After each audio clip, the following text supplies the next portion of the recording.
నమస్కారం ఘంటారావానికి స్వాగతం. ముందుగా ప్రధాన అంశాలు. చనాకా కోరాట సదర్మఠ బ్యారేజీ ప్రారంభించిన సీఎం. ఉమ్మడి ఆదిలాబాద్లో పలు ప్రగతి పనులకు కాసేపట్లో శ్రీకారం.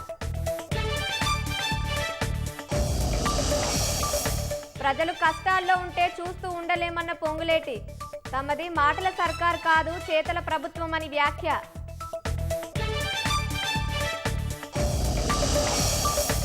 వనదేవతల గద్దెల వద్ద భక్తుల కిటకిట.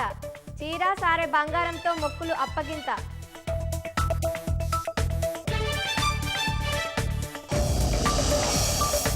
బీఎంసీ మున్సిపల్ ఎన్నికల ఫలితాల్లో కాషాయ హవా. కలిసి పోటీ చేసిన ప్రభావం చూపని ఠాక్రే సోదరులు.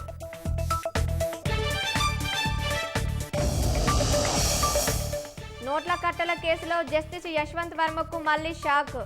సవాల్ పిటిషన్ను కొట్టేసిన సుప్రీంకోర్టు.